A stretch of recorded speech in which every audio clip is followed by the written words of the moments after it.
Hey, what's happening? Good afternoon, good people. What's going on? We back again. We back again. I'm doing these shits earlier in the day because I got more energy to do them earlier in the day instead of waiting just once a week. So, I said to myself, I'm just gonna come on here and talk every day. Why not? What have I got to lose? Right? What have I got to lose, man? Shout out to everybody that's pulled in. Shout out to y'all. I see y'all on the gram. Shout out to everybody on Instagram. Shout out to everybody on Twitter, Facebook, everywhere in the world. We are here. But before I get deep into this show, listen, Detroit, y'all see me, Detroit. We are officially, what are we, one day away? Well, 2 days away. Today is Wednesday. I'm going to be there Friday at the Comedy Bar. Be sure to get those tickets. You can go to LeVarWalker.me to get those tickets. Also, you can hit this QR code. Scan that QR code, y'all, and let me know if that QR code works. This is something new that StreamYard rolled out. So scan that QR code. You can get the ticket. But if that doesn't work, go to LeVarWalker.me. Get those tickets. Detroit, I'm on the way. Come out, see some real comedy, some funny shit. And we're gonna have a good time, man. We're gonna start this show off today. We back in the news, Diddy, they dragging him through the mud once again. It seems as if the judge, they don't want to give him a retrial, they don't want to give him an acquittal, they want to punish him, they want to hang him out to dry. They want to hang him out to dry for whatever reason, even though the man was found primarily not guilty on two of his biggest counts. So the prosecution, and I talked about this yesterday, they want to give him 11 years, and there's no one in history that has gotten 11 years for a Mann Act violation of the transportation of prostitutes, where he didn't even involve himself with the prostitutes. He didn't pimp these guys out. He didn't do anything. And so this judge and the prosecution at the Southern Department of New York, I just think people should be scared. I mean, they are just really like mad at him. I guess they're embarrassed, and this is just not justice. And you just can't be an American. You can't be American to say, yeah, and listen, like I said, I don't condone what he did to Cassie as far as the domestic violence is concerned, but to sit here and just say, yeah, just leave him in there for what? For what? And they don't, you had a shit show for a court case. Your prosecution was basically incompetent. And once again, this trial shouldn't have never went to trial to even be a RICO case. But this is where we're at, and I'm going to pull some stuff up to see what's looking, man. I see y'all still pulling up in here, man. Shout out to everybody pulling up, man. I appreciate all the love I've been getting. And also, too, man, subscribe to my YouTube page. I'm putting up new content on YouTube every week, man, like new stand-up clips and stuff of that nature, because I'm pulling this shit out of the mud, and I'm not waiting for Hollywood. And there's no Hollywood to even wait on. It's dead. So let's see. I'm going to pull up some stuff in this Diddy trial. And let's see, because y'all know I've been covering this for a minute. And people say you want to, you love you some Diddy and all this shit. But that's not true. I am for fairness. I'm for equality. And I'm for a fair trial. So I think this is it. Matter of fact, I might be able to.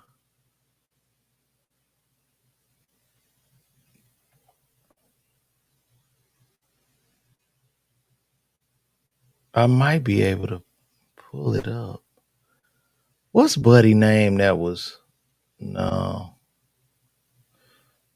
I forgot dude's name. Where we was going over the trial. Let me get a Google of that real quick. Let's see what we got here.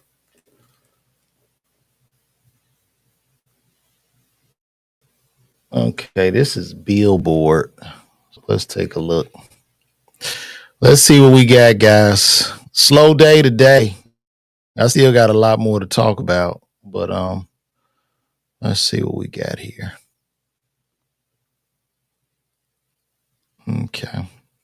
How much prison time would Diddy get? Experts say it could turn on one tricky question. Diddy will be sentenced on Friday. How much prison time will he get is what legal experts say you need to know. Just over a year after he was first arrested, Sean Diddy Combs will appear in a federal courthouse Friday to be sentenced for his crimes. Though he faced sweeping charges of racketeering and sex trafficking, prosecutors said he coerced women into freak-off sex parties. The jury ultimately convicted him of only 2 lesser prostitution counts, an outcome widely seen as a major victory for the rap mogul.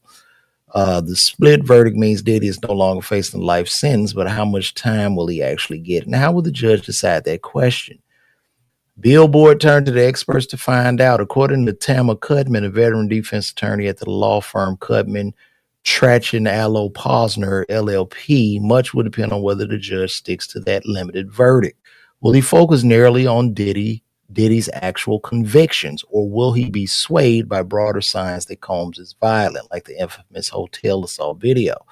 Evidence of domestic violence has gotten in front of this judge, and he can't just unsee it. The cat's out the bag, Cubman says, but Combs was not convicted of any crimes really associated with that violence, right? Combs was found guilty on 2 counts of violating the Mann Act, a century-old federal crime statute that prohibits transporting people across state lines for prostitution. Those convictions carry no mandatory minimum and a maximum sentence of 20 years in prison. That's far less than if he'd been convicted on a racketeering charge, which could have added another 20 years, or been found guilty of sex trafficking, which alone carries a minimum sentence of 15 years in prison and maximum of life behind bars. The first word on sentencing in any federal case comes from the U.S. Probation Department, which calculates the suggested range of sentences for the judge to consider. In Combs' case, citing a number of enhancements, the probation office says the star should get between 70 and 87 months in prison, more than 7 years behind bars. Wow. Wait a minute. The first word on sentencing in any federal case comes from the U.S. Probation Department, which calculates the suggested range of sentence for the judge to consider. In Combs' case, citing a number of enhancements, the probation office said the star should get between 70 and 87 months in prison, more than 7 years behind bars. Diddy's lawyers say that report grossly overstates the seriousness of his actual convictions and instead are asking for only 14 months, which would see him released almost immediately on time served. They point repeatedly to the jury's rejection of the most serious charges that form the core of the case. Put simply, the jury has spoken, and I'm going to have to agree with the jury. And for you to be an American and disagree with this, you're insane. You're in your feelings, and you need to be objective in the eyes of the law. But prosecutors want the judge to go even further than the recommendations, arguing that Diddy should get more than 11 years in prison, even if he was only convicted on lesser Mann Act counts. The feds say the judge can still take into account decades of abuse by the unrepentant rap mogul when handing down his sentence. When weighing Diddy's prison time, Judge Arun Subramanian will start with the federal sentencing guidelines, a point system that aims to give judges a uniform framework for meting out punishment. More serious offenses carry more points, which can be adjusted up or down based on circumstances. The point total is then combined with the defendant's criminal history to reach a recommended range. After setting the guideline range, the judge is then required to weigh several case-specific factors when considering his final sentence. They include the seriousness of the crime, the history and characteristics of the defendant, the need for deterrence, and the need to keep sentences consistent across different cases. But beyond hard and fast maximums and minimums, federal judges themselves ultimately have final discretion on sentencing. They are the ones to decide the appropriate guideline range, and they are the ones to decide what elements of a case matter most. How much weight to give each of these factors is entirely up to the judge, says Sarah Krisoff, a former longtime Manhattan federal prosecutor, now in private practice at Coles and O'Connor. And ultimately, the judge will figure out a way to fit the sentence he wants to impose within this framework. How will Judge Subramanian apply those rules to Diddy's case? Experts say it could turn on the split nature of the verdict. The fact that while Combs was charged with sprawling criminal case, he was only convicted of far more limited crimes. That is the clear tension in this case, says Goodman, the defense attorney. Until recently, even after a defendant was acquitted of a particular charge, they could still be sentenced for other crimes based on that so-called acquitted conduct. A practice that led to sharp criticism from both lawmakers and Supreme Court justices. But last year, the U.S. Sentencing Commission voted to amend the sentencing guidelines to limit the practice, citing concerns about the perceived fairness of the criminal justice system. At Diddy's trial, prosecutors spent much of the time trying to prove that he had used violence, intimidation, money, and influence to coerce his victims into taking part in the freak-offs. They did so because such conduct is a key legal requirement to prove racketeering or sex trafficking.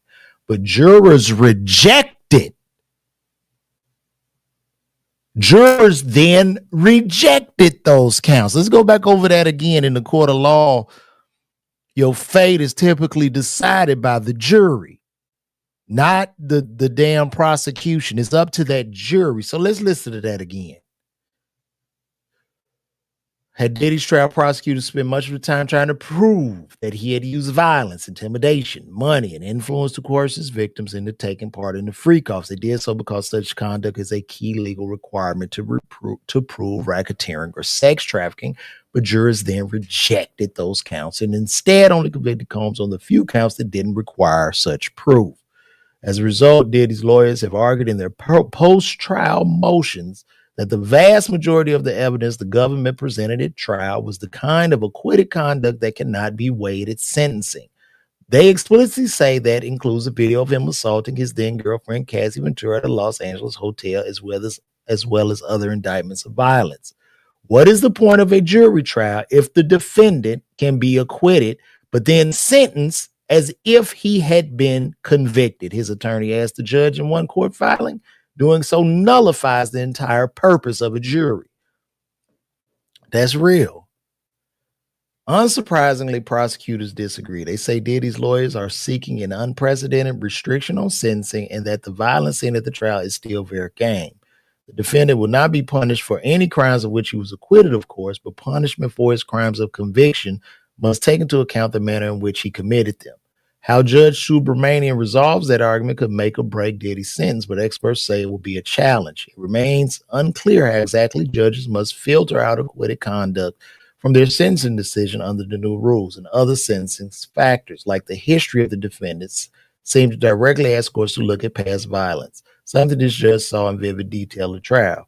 Ostensibly, the judge is only going to sentence the defendant on the counts on conviction, said Chris Hoff, the former prosecutor, but it will be hard for the judge to unhear everything he has already heard about Combs. This judge, to me, should be recused. I'm going to say it again. The judge needs to be, they need to get his ass up off the bench. They need to get his ass up out of there. He obviously, there's some personal vendetta that he has. And I don't know if this is some type of political thing he's doing or what, but I just predict if this judge, who's a lunatic, if the lunatic judge sentences Diddy, Trump will pardon him. He'll get a pardon immediately. Because this is fucked up. It's fucked up. You can't be American and agree with what is happening to this man. You can't be. And I understand that tape of him hurting Cassie, it was horrific. It was terrible. However, domestic violence situations don't require a man to spend his life in jail. Now, this is just the law. And we need to remain objective about that. So, once again, the man is being unfairly tried, if you ask me. Mike Jeffries' Leatherface ass, once again, is on his boat in the Mediterranean with alleged dementia, where he has forgotten about the young men's asses that he took. However, as I've said before, their assholes seem to have a very strong memory of what happened to them. So Trump will more than likely pardon this man. This shit is political, and the prosecution and that judge should be a fucking shame to themselves. What they're doing is just un-American to me. And I'm sorry. If you don't agree with me, if you feel some kind of way about me, well, where I stand on this, and I'm indifferent in regards to Diddy. I don't, you know what I'm saying? Like, this ain't even no fan shit. This is just me being totally analytical and objective. But if you are against that, just unfollow, block me. I really don't give a fuck. But let's move along. Lionel Richie. Lionel Richie said that Michael Jackson was stanking in the studio. Lionel Richie. And let me see if we got any footage of that. And also, let me change this. Let me change my sound real quick. Let me put that on my chat. So Lionel Richie said that Michael Jackson's nickname was Smelly because he was stinking in the he didn't bathe. That's what Lionel Richie said. I didn't say this. Lionel Richie said that.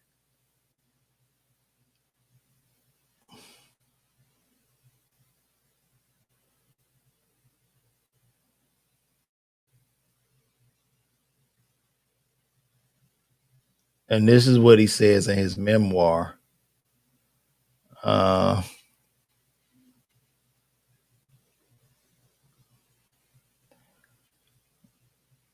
And I have to blow this up because I don't want nothing to pop up on my.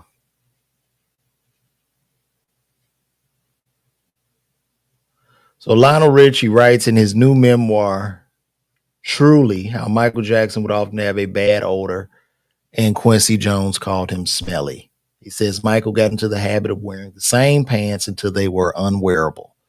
Whenever Michael came to visit me, he was wearing whatever, jeans and a t-shirt. And the jeans were either falling off him or too short to even be jeans and well, smelly.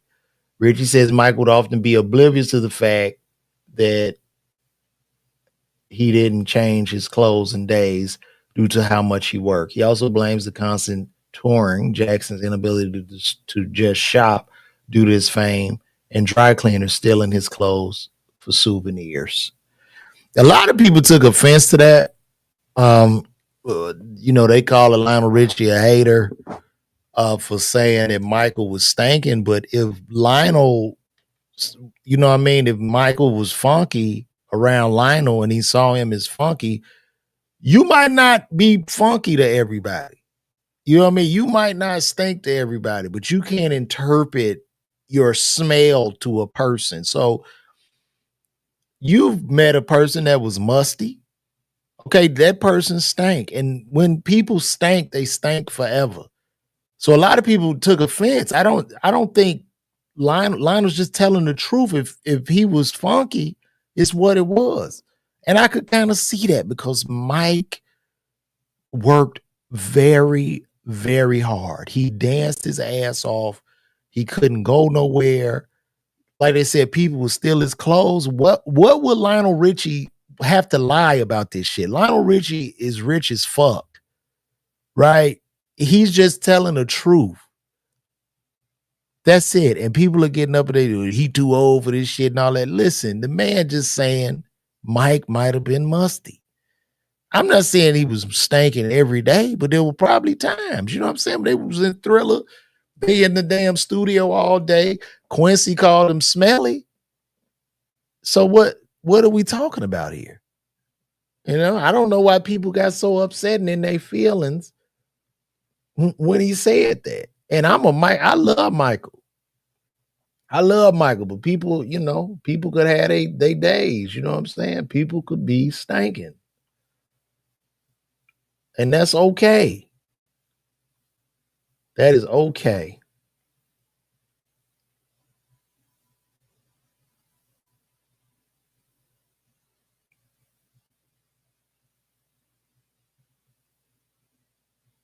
And here's another story. He said, Lionel Richie called him my poor Gene. He was smelly and claimed he wouldn't change. Well, Mike was very close to his siblings and his mom, but once he went solo, making these monster albums, moves, video, he was in charge of his own ship. His day-to-day life was what you could call eccentric, like an absent-minded professor, but still a kid. Richie said that he and late producer Quincy Jones would make fun of Michael, nicknamed him Smelly. Michael would laugh too, realizing that he was oblivious to the fact that he hadn't changed or washed his clothes for a couple of days or so.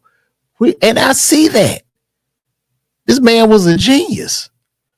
You don't make a thriller smelling good. You don't. You don't make a thriller and a bad album and sell 200 million albums. That's you have to do what you have to do. They said Steve Jobs used to stink. And that's okay. You know what I mean? The man was stinking, but he out of that funk, we got a lot of joy. Okay. We had a superstar. Like Michael was so big. Nobody was bigger than Michael Jackson. Nobody. Michael Jackson is a measure of fame. People now look at you if you blow up or some shit, if you real big, like, you like Michael Jackson right now. That's the only way they can explain it.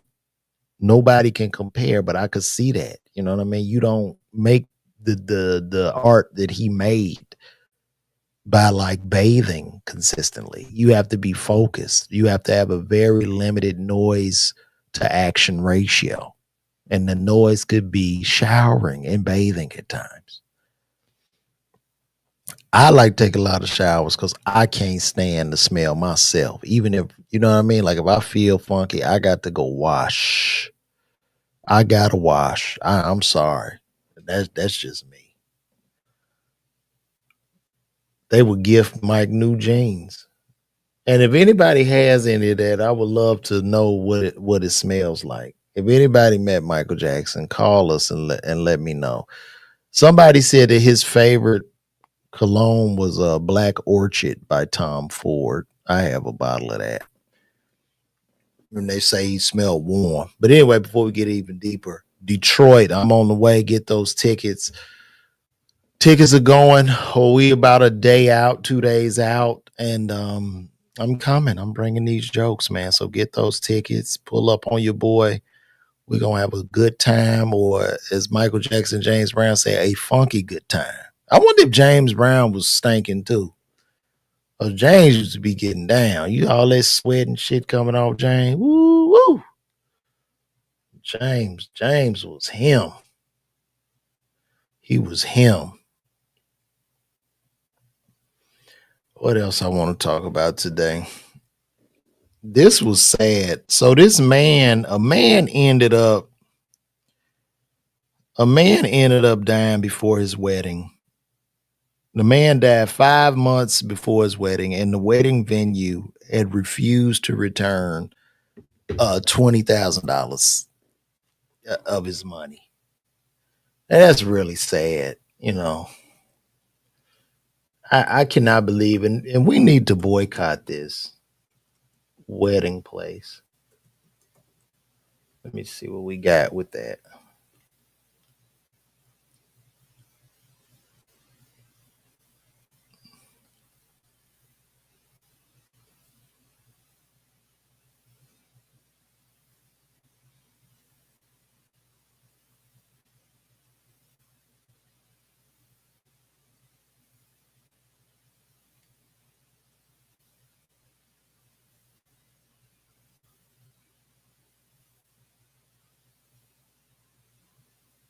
Let me see what that is.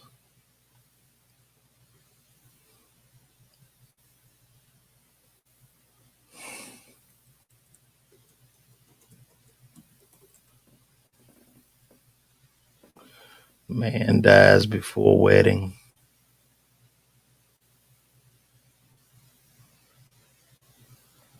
I'm trying to find that.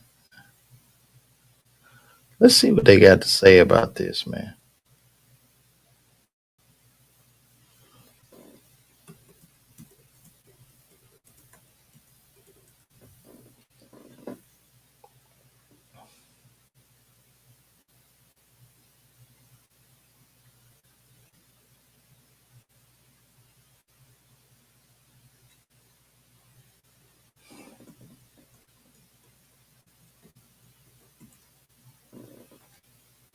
And here we have it. That's so sad. What a sad world we live in. Wedding venue allegedly refused to return $20,000 deposit after groom's sudden death. What a sad place. Shout out to Motor Culture. I see you. How can a venue that specializes in the business of love has such a cold, cruel, and compassionless response to this tragedy? The groom's mother wrote. A family in North Carolina is requesting a refund from a wedding venue after their son's sudden death months before the ceremony. Sue Perry noted that her son Chris Perry and his fiancee booked a venue named the Cotton Room, but the Cotton Room has insisted that they cannot refund the deposits paid, although they have done nothing to earn the nearly $20,000 that had been paid to them to date due to Chris's death. Sue alleged, how can a venue that specializes in the business of love, happiness, and weddings have such a cold, cruel, and compassionless response to this tragedy? That's my son's family, fiance, and her family are dealing with. Sue wrote before contacting a local news station. A North Carolina family was fighting for a refund. They kept thousands of dollars deposit fees of groom's sudden death. She continued, the Cotton Room has insisted that they cannot refund the deposit pay, although they have done nothing to earn the nearly $20,000 that have been paid them to date. According to the mother of the deceased, meeting requests to find a solution have been unsuccessful. Leading her and her husband, Bill Perry, to contract WRAL 5 News on your side. That is crazy. Bill, the couple said Chris suddenly collapsed and died on May 12th, just one day before his 33rd birthday. Cedar discovered his body hours later, but they were just so excited. Sue said of Chris and Cedar's outlook on the future after he proposed during a trip in Italy in 2024. Bill accused the Cotton Room of prying off the death of our son. Yeah, that is sad. That's very, very sad. The Cotton Room is a sick place, and we need to call in. I'm about to call them. Y'all want me to? I'm about to call. Fuck this. I'm about to call the Cotton Room in North Carolina because this is sad, and I can't.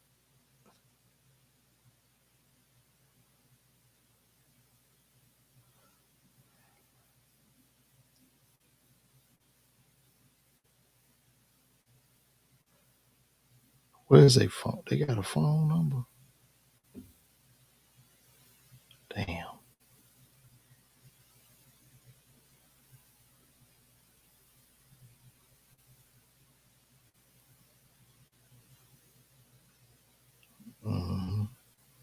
We gonna call them, y'all. We about to call the Cotton Room.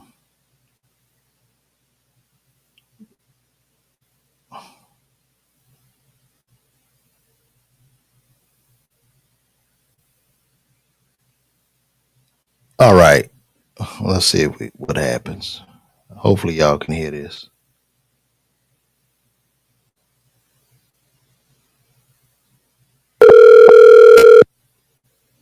This call will be recorded for quality purposes.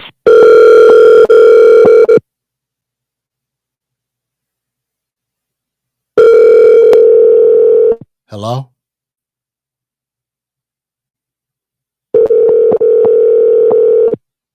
Hello? Hi, this is Sarah with Partner. How can I help you? Hey, how you guys doing? I was thinking about having a wedding there. Okay, great. Do you have a specific date in mind? We're looking at December, maybe the December 15th. Okay. What day of the week is that? I believe it's a Sunday. Okay, great. We should be available. Okay, great. Is there any way for the wedding that we could use Christopher Chris's $20,000 that you guys kept? I hope you have a great day. Wait, don't go, please. These people are pieces of shit. Fuck the Cotton Club in North Carolina. What pieces of shit The man died before the wedding and you all won't give the money back. I just called. I just said, let's use the money that you took from Chris for my wedding, and then we could make something happen. What a sad group. What a sad group of people. What a sad group. And look, maybe y'all can call them too. I'm gonna put their number on here. Why don't y'all call them and just bombard their ass? Let me put the number on my banner. How could they be that sick? Call this number, y'all. 4984 266 2732. Y'all should call that number. That's the Cotton Club who didn't want to issue these people their 20 grand back. And that's just the right thing to do. Just have some human fucking decency. Could you use the 20,000 maybe to help bury the man or something? Jesus Christ. Shout out to Trucker Ride Along, man. I was in Dallas early this year, man. You missed me. Oh, what a sad thing. Well, we're gonna move right along. I'm gonna leave that number up there. Call the Cotton Club and cuss their ass out. Just call them and keep cussing their ass out till they don't even answer the phone. But we're gonna move right along. The next thing I want to talk about is Tyrese. If y'all heard in the news, the police are looking for Tyrese because his dog, Tyrese's dog, took the life of another dog. So we need to look into this.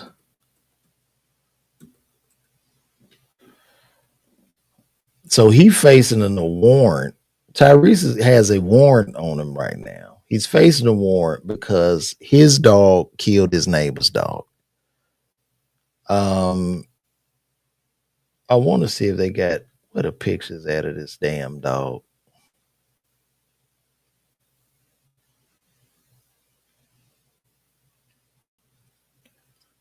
So these are some of Tyrese's dogs.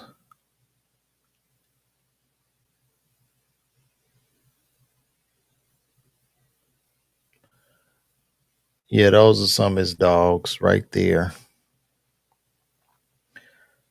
Tyrese has a warrant out of his arrest. His Cane Corso Mastiffs attacked and killed a neighbor's dog. He's in full compliance with the law as he and his legal team clear up the matter.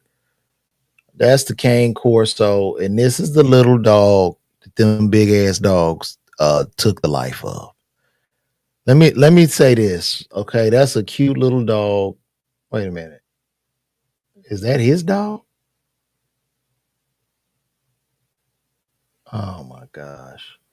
That's the little puppy that lost their life to them big ass Cane Corsos. Now I'm gonna say this, right? Tyrese, man. Just go over there and pay them people. Go over there and cut them people a bag. Just give them what they want. Because if your ass go to court with that damn Cane Corso versus that little bitty puppy, which is right here. Let me tell you something, bro. This is the dog that them Cane Corsos took out.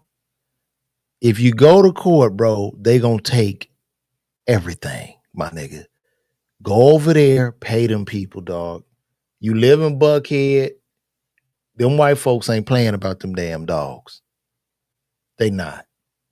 And this wasn't the first time they told you. And I don't understand. Look at that little cute dog.